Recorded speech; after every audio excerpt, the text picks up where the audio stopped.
नमस्कार मुलांनो, आपण शिकत आहोत इयत्ता 7वी आणि आपला विषय आहे सामान्य विज्ञान आणि त्यातील आपलं जे प्रकरण आहे ते आहे प्रकरण 12व आहे मानवी स्नायू व पचन संस्था। हे आपण अभ्यासणार आहोत। पहा मुलांनो, आपण शिकत आहोत मानवी स्नायू व पचन संस्था। त्याची प्रस्तावना पहा काय आहे।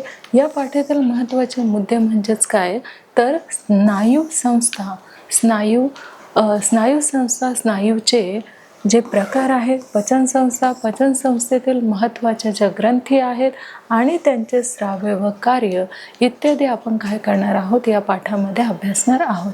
पुन्हा पहा मुलांनो, या पाठामध्ये आपण महत्त्वाचे मुद्दे अभ्यासणार आहोत आणि कुठले आहेत ते महत्त्वाचे मुद्दे तर स्नायू संस्था म्हणजेच स्नायूचे प्रकार, पचन संस्था आणि पचन संस्थेतील महत्त्वाच्या काही ग्रंथी ज्या आहेत त्या देखील आपण या पाठामध्ये अभ्यासणार आहोत। तसेच त्यांचे स्राव्य व कार्य हे देखील मुद्दे आपण या पाठामध्ये यांचं स्पष्टीकरण आपण करून घेणार आहोत। तर पहा, आपला जो पुढचा पॉइंट आहे मुलांना तो काय आहे की हाताच्या पंजाचे मूठ घट्ट आवळून हात कोपऱ्यात दुमडला असता। आता इथे आपल्या ह्या चित्रामध्ये आपल्याला काय दिसत आहे, एक हात दिसत आहे आणि तो हात कसा झालेला आहे तर दुमडलेला आहे। मग आपल्याला लगेच दंडावरील स्नायू दिसतात। आता बघा, हा हात काय झालेला आहे, दुमडलेला आहे, त्यामुळे आपल्याला इथे काय दिसत आहे तर हाताचे स्नायू दिसत आहेत। आणि पहा मुलांनो, इथे देखील आपल्याला वेगवेगळ्या काय दिसत आहे तर आकृत्या दिसत आहे। मग स्नायूलाच काय म्हटलं जातं तर मसल्स असे म्हटलं जातं। मग स्नायू म्हणजेच मसल्स।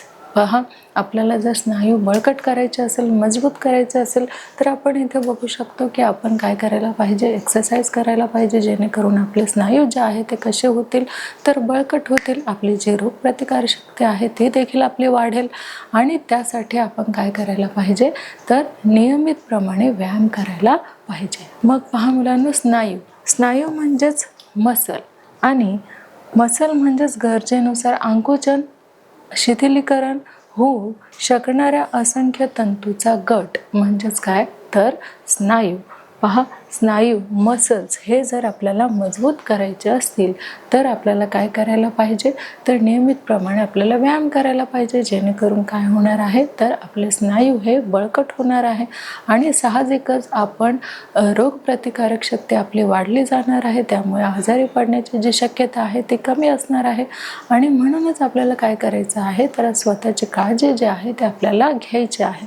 रोज नियमितपणे लवकर उठून आपल्याला एक्सरसाइज ही करायचीच आहे, जेणेकरून आपले शरीर देखील बळकट राहणार आहे, त्यामुळे मन देखील कसं असणार आहे तर प्रसन्न असणार आहे। पुढचा पॉइंट पाहूया। बघा, शरीराच्या विविध हालचाली करताना स्नायूचे आकुंचन व शिथिल पावतात। बघा, शरीराचे काय होते तर शरीराच्या हालचाली करताना स्नायू व आकुंचन व शिथिल पावतात। बघा, जेव्हा आपण एक्सरसाइज करत असतो तेव्हा आपले जे स्नायू आहे ते कसे होतात तर ते आकुंचन व शिथिल होत असतात। म्हणजेच बघा, जर आपला हाताचा जर आपण व्यायाम केला तर बघा आपले हात जे आहे अतिशय ॲक्टिव्ह होत जातात। पायांचा व्यायाम केला तर पाय देखील ॲक्टिव्ह होत जातात। म्हणजे थोडक्यात काय तर दिवसभराची जी काही आपल्याला ऊर्जा हवी असते कार्य करण्यासाठी ती ऊर्जा आपली टिकून राहते। म्हणजेच आपण जर व्यायाम केला तर आपल्यामध्ये तेवढी जी ऊर्जा आहे ती निर्माण होते आणि संपूर्ण दिवसभराचा जो कार्यभाग आहे तो आपला त्या ऊर्जामुळे काय होतो तर परिपूर्ण होतो। त्यासाठी व्यायाम करणे हे गरजेचं आहे आणि व्यायामामुळे आपण ताजेतवाने राहत असतो। म्हणूनच सर्व मसल जे आहेत ते आपल्याला ॲक्टिव्ह ठेवणं देखील कसे आहे गरजेचे आहे। नेक्स्ट पाहूया। पहा, शरीराला विशिष्ट प्रकारची ठेवण स्नायूमुळे प्राप्त होते।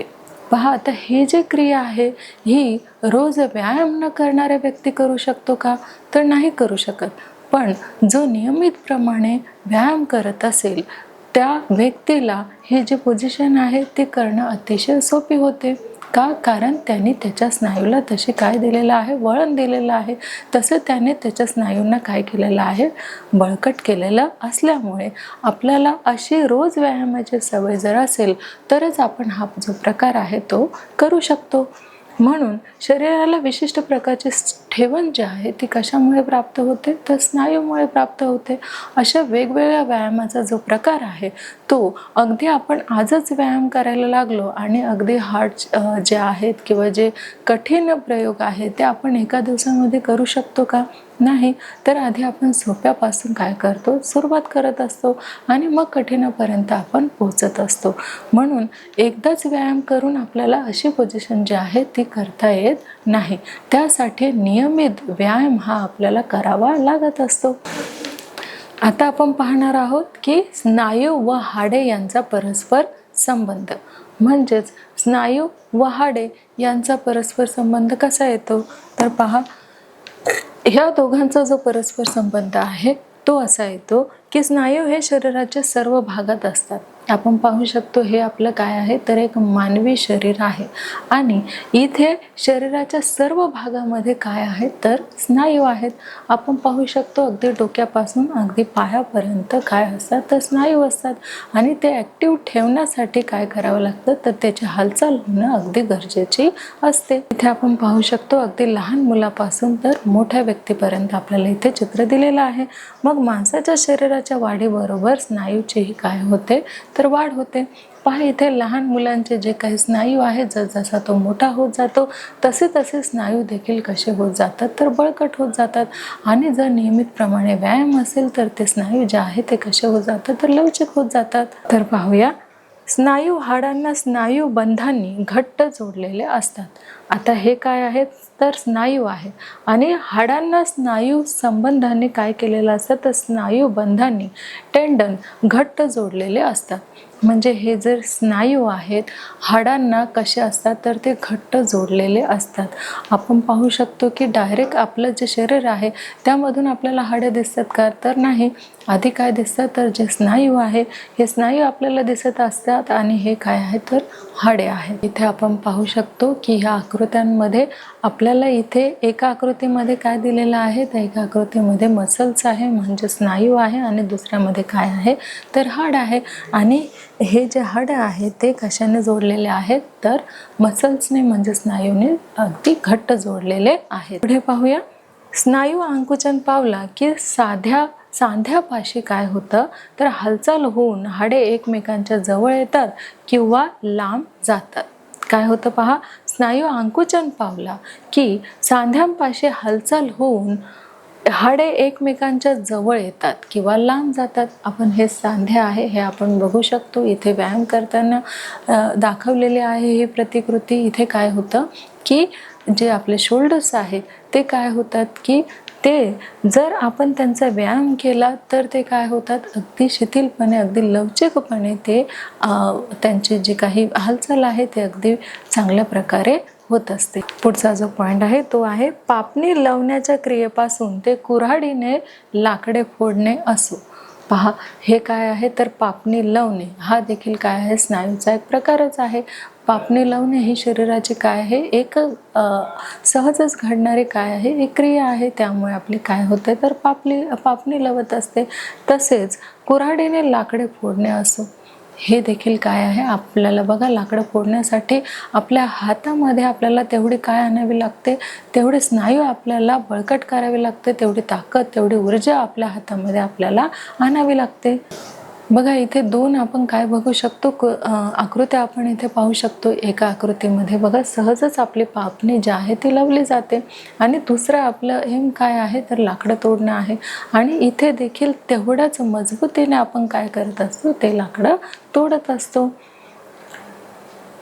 आणि इथे पहा पापणी लावण्याच्या क्रियेपासून ते कुऱ्हाडीने लाकडे फोडणे असो, कुठलंही काम असो, हे स्नायू जर आपले बळकट असतील तरच चांगल्या पद्धतीने पुढचा जो कार्यभाग आहे तो होऊ शकतो. अगदी डोक्याच्या केसापासून तर पायाच्या नखापर्यंत हे सगळ्या ज्या क्रिया आहेत त्या कशामुळे घडतात, तर स्नायूमुळे घडून येत असतात आणि म्हणूनच स्नायू बळकट ठेवणं हे आपलं कर्तव्य आहे. पुढे पाहूया, हालचालींसाठी आपण स्नायूचा वापर करतो.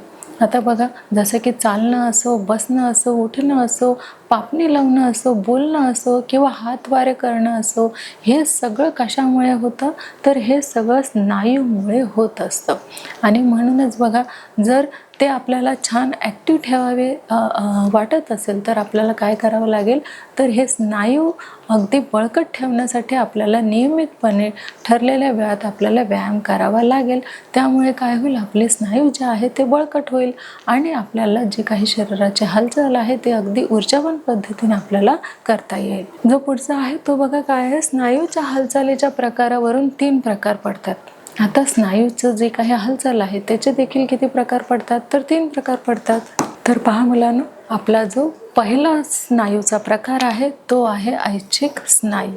आणि ऐच्छिक स्नायूलाच काय म्हटलं जातं पहा तर व्हॉलंटरी मसल्स त्याला म्हटलं जातं. आता हा ऐच्छिक स्नायू काय आहे तर ऐच्छिक स्नायू आहे ज्या स्नायूंच्या हालचाली ज्या आहेत त्या आपल्या इच्छेवर अवलंबून असतात. ऐच्छिक स्नायू म्हणजे काय की काही स्नायू जे आहेत ते कशावर अवलंबून असतात तर आपल्या इच्छेवर अवलंबून असतात. आणि आपली इच्छा असेल तरच काय होतं तर त्या स्नायूंची हालचाल होते. पुढे पाहूया, त्या स्नायूंना ऐच्छिक स्नायू असे म्हणतात. ज्या स्नायूंची हालचाल आपली इच्छा असेल तरच आपण करतो त्या स्नायूलाच काय म्हणतात तर त्या स्नायूलाच म्हणतात ऐच्छिक स्नायू. पुढे पाहूया, उदाहरणार्थ पहा काय आहे, हात व पायात ऐच्छिक स्नायू असतात. आता हात व पायात काय असतं तर ऐच्छिक स्नायू असतात. जसे की आपण म्हणतो की ह्या हाताने मला चहाचा कप उचलायचा आहे, म्हणजेच काय झालं, ती आपली ऐच्छिक काय झालेली आहे तर ती आपली ऐच्छिक क्रिया झालेली आहे. म्हणजे आपली इच्छा आहे तो चहाचा कप उचलण्याची, म्हणून आपण काय केलेलं आहे तर तो चहा उचललेला आहे. मग हे काय झालेलं आहे तर ती ऐच्छिक स्नायूचं उदाहरण झालेलं आहे. जसं पाय आहेत, पायाने आपण जर ठरवलं की मला आता कुठपर्यंत जायचं आहे, आता मला खेळाच्या मैदानापर्यंत जायचं आहे, मग हे काय झाले आहे की आपल्या पायांना आपण कुठे घेऊन चाललेलो आहोत तर खेळाच्या मैदानापर्यंत. मग हे देखील काय झालेले आहे, एक ऐच्छिक स्नायूचं हे देखील काय आहे एक प्रकार आहे. बघा उदाहरणार्थ काय येईल, हात व पायात काय असतात तर ऐच्छिक स्नायू असतात. तर पहिला जो स्नायू आहे तो आपण बघितलेला तो आहे ऐच्छिक स्नायू, आणि जो दुसरा स्नायू आहे तो आहे अनैच्छिक स्नायू. आणि ह्या अनैच्छिक स्नायूमध्ये काय आहे पहा, त्यालाच काय म्हटलं जातात की इनव्हॉलंटरी मसल्स, त्याला इनव्हॉलंटरी मसल्स असं म्हटलं जातं. आणि त्यामध्ये बघा काय आहे, या स्नायूच्या हालचाली आपल्या इच्छेवर अवलंबून नसतात. काही असे स्नायू असतात की त्यांच्या हालचाली ज्या आहेत त्या आपल्या इच्छेवरती अवलंबून नसतात, त्यांनाच काय म्हटलं जातं तर अनैच्छिक स्नायू असे म्हटलं जातं. मग बघा त्या अनैच्छिक स्नायू काय आहे तर उदाहरणार्थ सर्व इंद्रियातील स्नायू जसे की जठर, आतडे, हृदय हे काय आहेत अनैच्छिक स्नायू आहेत. याच्यावरती आपला कंट्रोल असतो का, आपलं नियंत्रण असतं का, नाही. जसं की आपण ह्या आकृतीमध्ये बघू शकतो, आतमध्ये देखील काय आहे तर आपल्या स्नायू आहेत आणि यावर कुणाचं कंट्रोल नसतं तर आपलं कंट्रोल नसतं. म्हणजेच आपण या स्नायूंना असं म्हणू शकत नाही की तू आता काय कर की पचनाचं जे कार्य आहे तो थांबव किंवा तू पचनाचं कार्य पुन्हा सुरळीत कर, किंवा तू हे पदार्थ पचव किंवा तू ते पदार्थ पचव. असं ह्या आतमध्ये असलेल्या जे काही स्नायू आहेत त्यांना आपण ऐच्छिक स्नायू म्हणणार नाही, कारण ते आपल्या इच्छेने कार्य करू शकत नाही. जसे की सर्व इंद्रियातील स्नायू कुठले आहेत ते तर जठर आहे, आतडे आहे, हृदय आहे. जसं आता आपण हृदयाला म्हटलं की आता तू कार्य करणं काय कर, थोडंसं थांबव, विश्रांती घे, असं म्हणून चालेल का, नाही. तर हे अनैच्छिक स्नायू आहे.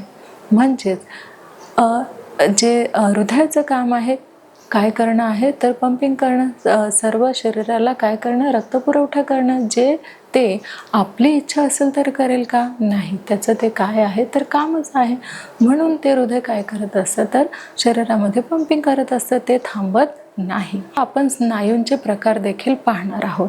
बघा अस्थिस्थायू काय आहे, अस्थि स्नायू ते आहे दोन्ही टोके दोन वेगवेगळ्या हाडांना जोडलेली असतात. आता आपण त्याला काय म्हणू शकतो, नी म्हणजेच जो गुडघा आहे ते इथे आपल्याला दिसून येत आहे की हे जे दोन्ही हाडे आहेत ते एकमेकांना बघा या गादीद्वारे काय झालेले आहेत तर एकमेकांना ते जोडलेले आहेत. त्यामुळे तर आपण जो गुडघा आहे तो वाकवू शकतो, आपण मांडे फोल्ड करून बसू शकतो. तर या प्रकारे हे जे दोन्ही हाडं आहे या गादीच्या मदतीने काय झालेले आहे एकमेकांशी जोडले गेलेले आहे. तर पहा मुलांनो, हे स्नायू हाडांचा सांगाडा एकत्र ठेवण्याचे व शरीराचा आकार देण्याचे कार्य करत असतात. हे जे स्नायू आहे ते काय करत असतात तर शरीराला थोडक्यात आकार देण्याचं कार्य करत असतात. आणि पहा हे जो काही संपूर्ण सांगाडा आहे, जो काही आपल्या शरीरातलं संपूर्ण सांगाडा आहे त्याला एकत्रित ठेवण्याचं काम कोण करत असतं तर हे जे स्नायू आहे ते करत असतात. बघा, जसे की उदाहरणार्थ हाताचे व पायाचे स्नायू.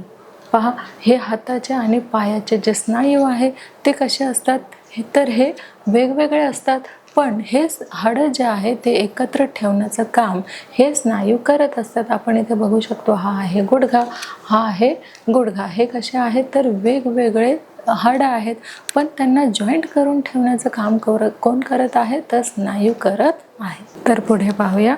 बघा, हृदयाचे स्नायू. जो दुसरा आपला प्रकार आहे तो आहे हृदयाचे स्नायू. हे स्नायू जे आहे हे स्नायू हृदयाच्या आकुंचन व प्रसरण घडवून आणतात. हे जे आहे ते काय करतात तर हृदयाचे आकुंचन व प्रसरण घडवून आणतात. आपण बघू शकतो ह्या आकृतीमध्ये की हे जे स्नायू आहे हृदयाचं काय करत आहे तर आकुंचन करत आहे. प्रसरण देखील हे स्नायू जे आहे त्याद्वारे होत आहे.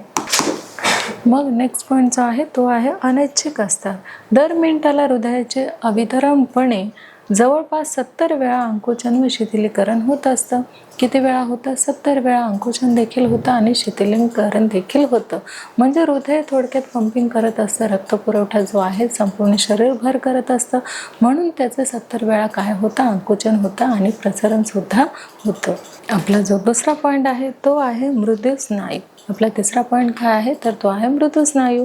आणि या मृदू स्नायूमध्ये शरीरातील अंतरिंद्रियाद्वारे हे स्नायू आढळतात. आता शरीराच्या आत म्हणजे शरीराच्या आतमध्ये जे काही अंतरिंद्रिय असते त्याद्वारे हे काय आहे तर हे मृदू स्नायू आहे. बघा, यालाच काय म्हटलं जातं तर हालचाल अनैच्छिक असते. आता ही देखील जी हालचाल असते मृदू स्नायूची ती देखील हालचाल कशी असते तर अनैच्छिक असते. कशी अनैच्छिक असते? कारण बघा, हे आतमधले स्नायू आहेत, शरीराच्या आतील स्नायू आहेत, त्यामुळे आपण म्हटलं तर त्याची हालचाल करायची असे नाही, तर हे कसे आहेत तर हे अनैच्छिक हालचाल आहे. हालचाल ही सावकाश व आपोआप असते. आपण बघा, हात हलवायचा असेल, पाय हलवायचा असेल, बोटं हलवायचं असेल, मान हलवायचं असेल तर ही कशी आहे ऐच्छिक हालचाल आहे. यामुळे काय करू शकतो आपण तर ऐच्छिक हालचाल आपण ती करू शकतो. पण पोटातील किंवा आपल्या आतील बॉडीच्या आतमध्ये शरीराच्या आतमध्ये जे काही इंद्रिय असतात, जे काही आपण इथे बघू शकता मृदू स्नायू असतात, त्याची हालचाल जी आहे ती कशी होते तर ती आपोआप होत असते. आपण पाहू शकतो की इथे आकुंचन आणि प्रसरण जे आहे ते कसं होतंय तर आपोआप होतंय आणि हळुवारपणाने होतं. जसं की आपण जर पाणी प्यायलं असेल, ज्यूस प्यायलं असेल किंवा आपण अन्नग्रहण केलं असेल, काही खाद्यपदार्थ आपण खाल्लं असेल तर त्या प्रमाणानुसार इथे काय होत असतं की जेवणाची जी काही आपण प्रक्रिया केलेली असते त्यानंतर आपल्या आतील हे जे स्नायू आहे त्यांचं काय होतं तर कार्य चालू होतं. आणि ते कशा प्रकारे चालू असतं तर ते हळुवारपणे कार्य त्यांचं चालू असतं. म्हणून पहा, जीवनावश्यक कार्य घडवून आणते. आता ज्या काही आपल्या डेली रुटीन्स आहेत ते सगळं कार्य जे आहे हे आतमधून होत असतं आणि जे काही डेली रुटीन आहे आपलं ते अगदी जीवनावश्यक कार्य जे घडवून आणलं जातं ते ह्या अंतरिंद्रिय स्नायूमुळे घडवून आणलं जातं. पुढचा जो आपला प्रकार आहे तो आहे उदाहरणार्थ जठर, आतडे, रक्तवाहिन्या, त्यालाच ब्लड वेझेल असे म्हणतात, गर्भाशय इत्यादी देखील काय आहे तर हे आपल्या आतील हे स्नायू आहेत. आणि हे स्नायू जे आहेत ते काय करत असतात तर आपोआप काम करत असतात आणि हळूवार अगदी अवकाश घेऊन ते काय करत असतात तर काम करत असतात. त्यावर मात्र आपलं नियंत्रण नसतं. त्या ऐच्छिक असे स्नायू नाही आहेत, ते कसे आहेत तर अनैच्छिक स्नायू आहे. आपण ऑर्डर दिली किंवा आपण आदेश दिला तरच ते काय करतात, काम करतात असे नाही, तर त्यांचे जे कामं आहेत ते सुरळीतपणे सावकाश पद्धतीने चालू असतात. हा इथे आपण पाहू शकतो की ह्या काय आहेत, तर रक्तवाहिन्या आपल्याला ह्या चित्रामध्ये दिसत आहे. आणि ह्या ज्या रक्तवाहिन्या आहेत ते कशा आहेत, तर अनैच्छिक आहेत. ऐच्छिक आहेत का, नाही, तर त्या कशा आहेत, अनैच्छिक आहेत. म्हणजे त्यांचं जे कार्य आहे ते सतत चालू असणार आहे. पुढचा पॉईंट पाहूया. बघा, आपल्या शरीरातील स्नायू हे नेहमी गटाने काम करत असतात. कसे काम करतात, तर ते गटाने काम करत असतात. जसे की आपण सांगितलं की आपल्या जो हृदय आहे तो देखील काय करत असतो, किंवा आपल्या आतील जे काही स्नायू आहेत ते देखील काय करत असतात, तर ते देखील गटाने कार्यरत असतात. त्यामुळे आपले जे काही रुटीन आहे ते आपलं आपोआप घडत असतं. बघा, एका गटातील आकुंचन पावतात तेव्हा दुसऱ्या गटातील स्नायू शिथिल होतात. जसे की आपण बघितलं, आपल्या आतमध्ये जे काही स्नायू असतात ते एका गटागटाने कार्यरत असतात. एक गट जर आकुंचन पावला तर दुसरा काय होतो, तर त्याचं शिथिलीकरण होण्यास सुरुवात होत असते. आपल्या दंडामध्ये हाडांच्या वरच्या बाजूला असलेल्या स्नायूला द्विशरस्क व स्नायू, तसेच या खालच्या बाजूला असलेल्या स्नायूला काय म्हणतात, तर त्रिशिरस्क स्नायू असे म्हणतात. बघा, द्विशिरस्क स्नायू कशाला म्हणतात, तर हाडांच्या वरच्या बाजूला जो भाग आहे त्याला काय म्हणतात, तर द्विशिरस्क स्नायू असे म्हणतात. आणि खालच्या बाजूला असलेला हाडांचा जो भाग आहे त्याला काय म्हटलं जातं, तर त्याला त्रिशिरस्क असे म्हटलं जातं. पहा, आपण या भागाला काय म्हणत असतो, तर याला द्विशिरस्क असे म्हणतो. आणि या खालच्या भागाला आपण काय म्हणतो, तर त्याला त्रिशिरस्क असे म्हणतो. पुढचा जो पॉईंट आहे तो बघा, शरीरातील स्नायू बळकट व कार्यप्रवण असणे आवश्यक आहे. शरीरातील जो स्नायू आहे तो कसा असावा लागतो, तो बळकट असावा लागतो आणि कार्यप्रवृत्त असावा लागतो. बघा, जसे की अचानक आपल्यामध्ये जर आपल्या बॉडीला जर वात येत असेल किंवा एखादा आजार वगैरे होत असेल, तर आपलं जे कार्य आहे, डेलीचं कार्य जे आहे ते कसं असतं, शिथिलीकरणाचं असतं. म्हणजे हळूवारपणे आपण ते करत असतो. पण तेच आपण जर निरोगी असतो तर तेव्हा आपलं एखादं काम जे आहे ते, जेव्हा आजारी असतो तेव्हा मात्र आपलं जे काम करण्याची जी काही पद्धत आहे ती स्लो असते. पण जेव्हा आपण निरोगी असतो तेव्हा मात्र जे कार्य आहे ते आपण अगदी स्पीडने करत असतो. का, कारण आपण तेव्हा कसे असतो, निरोगी असतो. आणि सगळे स्नायू जे असतात ते कसे असतात, आपले बळकट असतात. आणि त्यामुळे आपल्याला कुठलंही काम करण्याची जी एनर्जी आहे, जी ऊर्जा आहे ती आपल्याकडे साठवलेली असते. आणि त्यामुळे काय होतं, तर आपण एखादं कार्य सहज आणि सोप्या पद्धतीने पुढे करू शकतो. म्हणून पहा, स्नायूंच्या वाढीसाठी व झीज भरून काढण्यासाठी आहारात काय असणं गरजेचं आहे, तर प्रथिने व पिष्टमय पदार्थ असणे आवश्यक आहे. आता स्नायूने जर आतील स्नायू असो किंवा बाहेरील स्नायू असो, जर ते आपल्याला बळकट करावे असतील तर आपल्या आहारामध्ये प्रथिने आणि पिष्टमय पदार्थ यांचा समावेश असणं खूप आवश्यक आहे. आता प्रथिने आणि पिष्टमय पदार्थ हे आपल्याला कशामुळे मिळतील, तर इथे आपण बघत आहोत की इथे वेगवेगळे काय आहेत, फ्रूट्स आहेत. आणि ह्या सगळ्यामुळे, जसं ऑइल आहे, फ्रूट्स आहे, फळभाज्या आहेत, ह्या सगळ्यांमुळे आपल्याला काय मिळत असतं, तर प्रथिने आणि पिष्टमय पदार्थ मिळतो. ज्यामुळे आपले जे स्नायू आहे ते कसे होतात, तर बळकट होतात. आणि जो काही आपला रोजचा व्यवहार आहे तो देखील आपला चांगल्या पद्धतीने होईल जर आपले स्नायू कसे असेल, बळकट असेल. तर बघा, त्यासाठी नियमित व्यायाम केल्याने स्नायू कसे होतात, बळकट होतात. म्हणूनच आपल्याला व्यायामाबरोबर योग्य आहार, सकस आहार देखील घेणं खूप गरजेचं आहे. तरच आपले स्नायू जे आहे ते कसे होतील, तर बळकट होतील. मग पहा, स्नायूंचा मूलभूत गुणधर्म आकुंचन पावणे हा आहे. स्नायूंचा मूलभूत गुणधर्म कुठला आहे, तर आकुंचन पावणे हा आहे स्नायूचा मूलभूत गुणधर्म. मग पुढचा पॉईंट आहे, शरीरात सर्वात मोठा स्नायू मांडी, तर सर्वात लहान जो स्नायू आहे तो कानातील स्टेप्स या हाडाला जोडलेला असतो. सर्वात जो मोठा स्नायू आहे तो कुठे असतो, तर शरीरात सर्वात मोठा जो स्नायू आहे तो असतो मांडीत. आणि सर्वात लहान जो स्नायू आहे तो असतो कानामध्ये जे स्टेप जोडलेले असतात तो. म्हणजे सर्वात लहान हाड आपलं कुठे असते, कानाजवळ जो स्टेप आहे तिथे आपलं काय असतं, तर सर्वात लहान हाड असतं. हा आपण इथे बघू शकतो, ह्या कानाचा इथे जो सर्वात लहान हाड आहे ते काय आहे, तर त्याला स्टेप्स असे म्हटलं जातं. आणि हा आहे सर्वात लहान हाड.